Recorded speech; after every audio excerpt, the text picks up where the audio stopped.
What your reaction is to the news that emerged earlier today that the national chairman of the APC, Umar Ganduje, appears to have resigned or has been forced to resign? Well, as you say, we're not sure what the right position is, whether he has resigned or appears to resign. But either way, clearly something is going on there. Yeah. Clearly there's some minor, mild, major upheaval going there. A national chairman of a ruling party is not ever rumored to resign unless there's some trouble.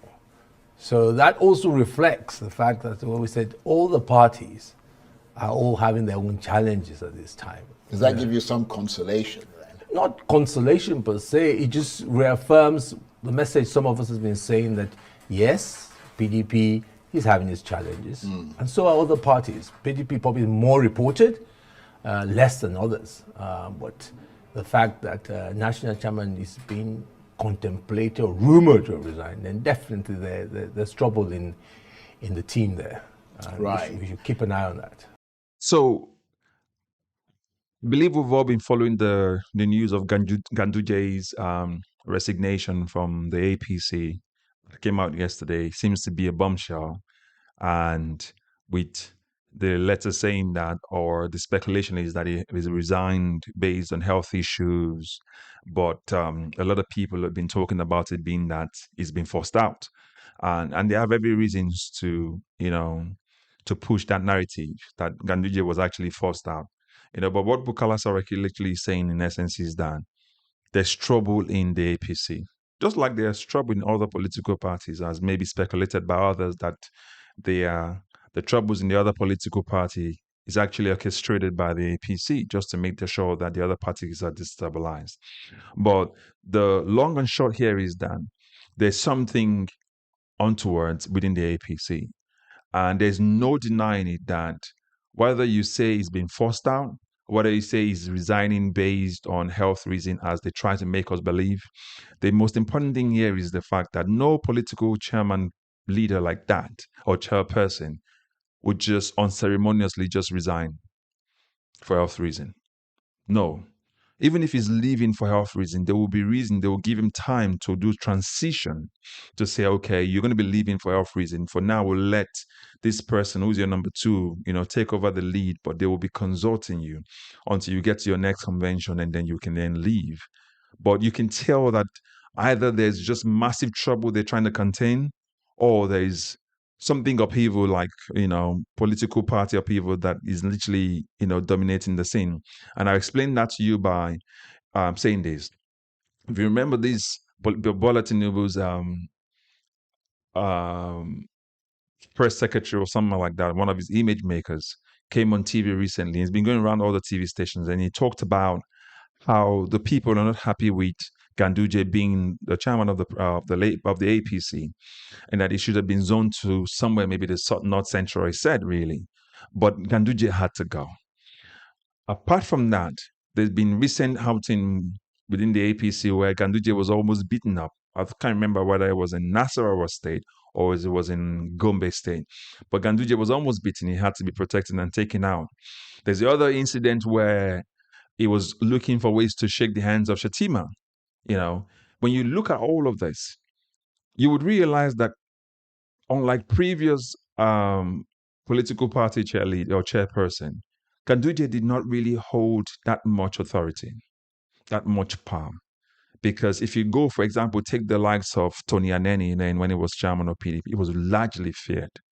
And in the Nigerian system where fear is the rule of control, really, and dominance, you could see that the Ganduje was more or less somebody they put as a position holder. Just hold on to the position, and be protected, because he came with a lot of baggages, corruption cases swirling around him, as governor, caught on tape with bribes.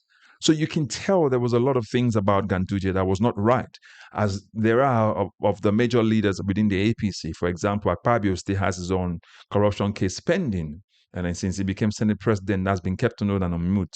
So you can tell all of those situations there, but when you take into account what this Bola Tinubu spokesperson, as at the time before he left the Bola Tinubu administration, said about Ganduje needing to resign, and when you take into account the fact that Shettima would not want to even shake hands with him, forget about the idea that said that's a narrative being pushed by the opposition, but we can see, and people read body languages, and plus the fact that he was almost beaten, and all the other scenarios that have happened so far where Ganduje is literally bowing, political chairman, imagine Bola Tinubu is leaving the country or coming back, you go and queue to greet him at the airport. That's not something political party chairmen usually do, or chairpersons really do, really. But that's something Ganduje has literally done over the course of his reign as the APC chairman. So you can tell this turmoil was always there. And just like Bukola Saraki mentioned, there's something upheaval around the APC. So it's not just the fact that the PDP or the Labour Party or the SDP has internal rancors. APC has a bigger internal rancor. The only difference between the APC and the PDP and all that is the fact that they have a person they have as their president who can literally take the stick and come at them anyway. So they're all afraid because of that. So when he says this is what he wants, that's what he will get. If not, it gets put aside. So that's where there's the difference between this political party APC and the others.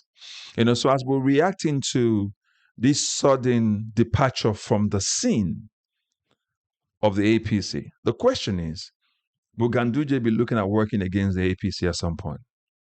Because if he's been kicked out or forced out as it's been speculated, if it's primarily not about health reason, but he had to bow out with a narrative, then it will mean that, just like Akim Baba Ahmed mentioned, there are people within the APC that are working to undermine the Bola Tinubu administration or to unseat him because he's become so unpopular.